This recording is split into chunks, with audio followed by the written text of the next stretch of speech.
निर्जला एकादशी के दिन चाहे कुछ भी मत करना, लेकिन ये 2 उपाय जरूर कर लेना। साल भर में ही हो जाओगे धनवान। राधे राधे दोस्तों, जय श्री कृष्ण। दोस्तों, हिंदू धर्म में एकादशी तिथि का विशेष महत्व है। उन्हीं में से एक है निर्जला एकादशी। निर्जला एकादशी को बाकी सभी एकादशियों में सबसे श्रेष्ठ माना गया है। निर्जला एकादशी का व्रत भीम ने भी रखा था, इसलिए इसे भीम एकादशी यानी भीमसेनी एकादशी के नाम से भी जाना जाता है। निर्जला एकादशी के दिन भगवान विष्णु की उपासना करने से वो जल्दी प्रसन्न होते हैं।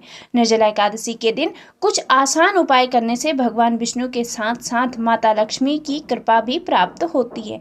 साल भर की सभी एकादशियों में से निर्जला एकादशी का विशेष महत्व है, क्योंकि इस एकादशी में अन्न के साथ साथ पानी भी नहीं पिया जाता। इस दिन भगवान विष्णु की विधिवत पूजा करने के साथ व्रत रखने का विधान है। मान्यता है कि इस व्रत को रखने से साल भर के सभी एकादशी के बराबर पुण्य की प्राप्ति होती है और सुख, सौभाग्य, धन, संपदा की प्राप्ति होती है। तो आइए जानते हैं निर्जला एकादशी पर तुलसी से जुड़े कुछ खास आसान उपाय। शास्त्रों के अनुसार माना जाता है कि द्वापर युग में भीम ने भी निर्जला व्रत किया था, इसी कारण इसे भीमसेनी एकादशी भी कहा जाता है। इस साल निर्जला एकादशी का व्रत 6 जून को रखा जा रहा है। ज्योतिष शास्त्रों के अनुसार इस दिन विष्णु जी की पूजा करने के साथ साथ कुछ ज्योतिषीय उपाय करके व्यक्ति माँ लक्ष्मी का भी आशीर्वाद पा सकता है। जानिए निर्जला एकादशी के दिन कौन से उपाय करने से हो सकता है लाभ। निर्जला एकादशी पर करें ये खास उपाय। नंबर 1, सुबह सबसे पहले तो जल्दी उठें और उठते ही सबसे पहले अपनी दोनों हथेलियां देखें, मंत्र बोले, कराग्रे वस्ते लक्ष्मी, कर मध्य सरस्वती, कर मूले तु गोविंद, प्रभाते कर दर्शनम। पानी में थोड़ा सा गंगा जल डालें और स्नान करें। ऐसा करने से घर पर ही तीर्थ स्नान का फल मिल सकता है। स्नान के बाद तांबे के लोटे से सूर्य को जल चढ़ाएं, मंत्र बोले, ओम सूर्याय नमः। नंबर 2, किसी गरीब को या मंदिर में तिल, वस्त्र, धन, फल और मिठाई का दान करें। निर्जला का अर्थ निराहार और निर्जल रहकर व्रत करना है। इस दिन व्रती को अन्न और जल ग्रहण करना भी वर्जित है, यानी ये व्रत निर्जला और निराहार ही होता है। शास्त्रों में यह भी उल्लेख मिलता है कि संध्या उपासना के लिए आचमन में जो जल दिया जाता है उसे विग्रहण करने की अनुमति नहीं होती है। नंबर 3, अगर संभव हो सके तो किसी पवित्र नदी में स्नान करें। स्नान करते समय वरुण मंत्र ओम वरुणाय नमः का जाप करें। नंबर 4, इस दिन निर्जल रहकर व्रत करना चाहिए। निर्जल यानी बिना पानी का व्रत। अगर निर्जल व्रत नहीं कर सकते हैं तो फलाहार और दूध का सेवन करते हुए व्रत कर सकते हैं। इस तिथि पर स्नान के बाद घर के मंदिर में पूजा करें, पितरों के लिए तर्पण करें। किसी मंदिर में जाकर भगवान के सामने धूप दीप जलाएं।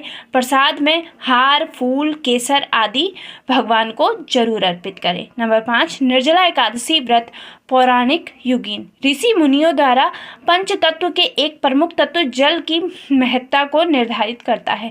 5 तत्वों की साधना को योग दर्शन में गंभीरता से बताया गया है। अतः साधक जब 5 तत्वों को अपने अनुकूल कर लेता है तो उसे ना तो शारीरिक कष्ट होते हैं और ना ही मानसिक पीड़ा। इस एकादशी की व्रत को विधि पूर्वक करने से सभी एकादशी के व्रत का फल मिलता है। नंबर 6, इस दिन भगवान शिव और माता पार्वती की भी विशेष पूजा करें। भगवान के सामने घी का दीपक जलाएं। माता पार्वती को सुहाग की चीजें अर्पित करें। नंबर 7, भगवान विष्णु और माता लक्ष्मी की पूजा जरूर करें।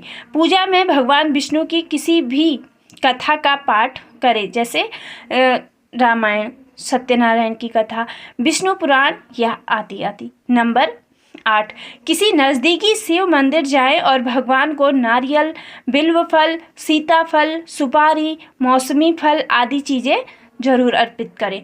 नंबर 9, निर्जला एकादशी पर भगवान विष्णु को खीर का भोग लगाएं। इसमें तुलसी का पत्ता अवश्य डालें। तुलसी पत्र सहित खीर से भगवान विष्णु का भोग लगाने पर घर परिवार में शांति बनी रहती है। नंबर 10, निर्जला एकादशी के दिन भगवान विष्णु को पीले रंग के वस्त्र, फल और अनाज अर्पित करना चाहिए। भगवान विष्णु की पूजा के उपरांत इन चीज़ों को किसी ब्राह्मण को दान देना चाहिए। ऐसा करने से घर में कभी भी कलेश नहीं होते हैं। निर्जला एकादशी के दिन किसी गरीब को या मंदिर में तिल, वस्त्र, धन, फल और मिठाई का दान अवश्य ही करें। नंबर 11, कौड़ी का उपाय। निर्जला एकादशी के दिन माँ लक्ष्मी की कृपा पाने के लिए 7 कौड़ियाँ लेकर हल्दी से इन्हें रंग लें या फिर 7 हल्दी की गांठ के साथ पीले रंग के कपड़े में बांधकर माँ लक्ष्मी को अर्पित करें। इसके बाद विधिवत पूजा करें। फिर इस पोटली को तिजोरी, अलमारी या फिर धन वाले स्थान में रख दें। नंबर 12, निर्जला एकादशी के दिन पीपल के पेड़ में जल अर्पण करना चाहिए। पीपल में भगवान विष्णु का वास होता है, इसलिए ऐसा करने से कर्ज से मुक्ति मिलती है। नंबर 13, पीपल के पेड़ की पूजा। मान्यता है कि एकादशी के दिन पीपल के पेड़ की पूजा जरूर करनी चाहिए, इसलिए निर्जला एकादशी के दिन जल में थोड़ा सा दूध मिलाकर पीपल की जड़ में चढ़ा दे। ऐसा करने से माँ लक्ष्मी के साथ भगवान विष्णु की विशेष कृपा प्राप्त होगी और धन संपदा की प्राप्ति भी इससे होगी। नंबर 14, तुलसी पूजा। एकादशी के दिन तुलसी के पौधे में जल चढ़ाने की मनाही होती है। ऐसे में आप चाहे तो थोड़ा सा दूध चढ़ा सकते हैं। इसके साथ ही घी का दीपक अवश्य जलाएं। निर्जला एकादशी के दिन भगवान विष्णु के लिए चरणामृत और पंजीरी का भोग जो तैयार करें, उसमें तुलसी के पत्ते जरूर डालें। इसके बाद ही भगवान विष्णु को भोग लगाएं। ऐसा करने से भगवान विष्णु की विशेष कृपा प्राप्त होती है। भगवान विष्णु के लिए तुलसी के पत्ते मिलाना बहुत ही लाभकारी माना जाता है। इस उपाय को करने से व्यक्ति को धन संबंधी कोई कमी नहीं रहती है। नंबर 15, निर्जला एकादशी के दिन तुलसी के पौधे में शाम के समय घी का दीपक जरूर जलाएं। साथ ही भगवान विष्णु के मंत्र का जाप करें। 11 बार तुलसी के पौधे की परिक्रमा भी करें।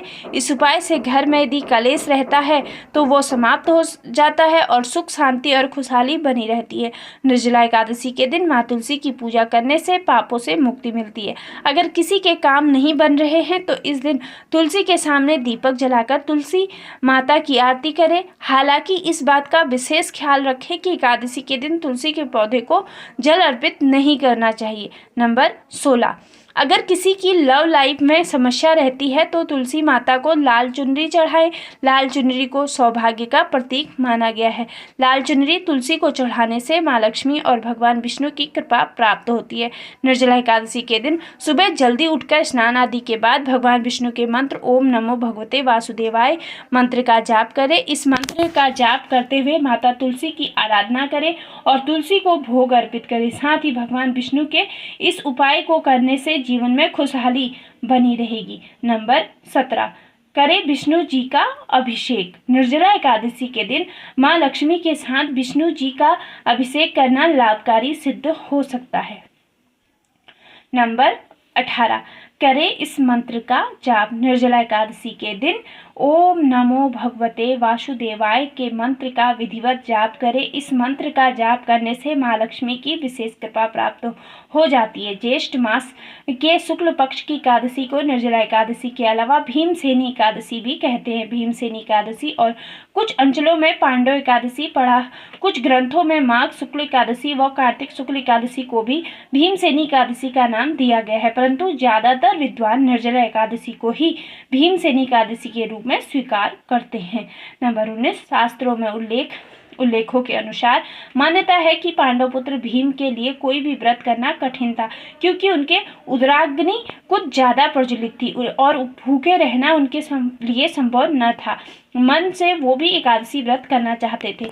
इस संबंध में भीम ने वेद व्यास व भीष्म पितामह से मार्गदर्शन लिया। दोनों ने ही भीम को आश्वस्त किया कि यदि वे वर्ष में सिर्फ निर्जला एकादशी का व्रत ही कर ले तो उन्हें सभी 24 एकादशियों, यदि अधिक मास हो तो 26 का फल मिलेगा। इसके पश्चात भी वे सदैव निर्जला एकादशी का व्रत किया करते थे। पद्म पुराण में निर्जला एकादशी व्रत द्वारा मनोरथ सिद्ध होने की बात कही गई है। तो दोस्तों मित्रों, निर्जला एकादशी का व्रत पूर्णतया निर्जल रहकर ही किया जाता है, निराहार ही किया जाता है।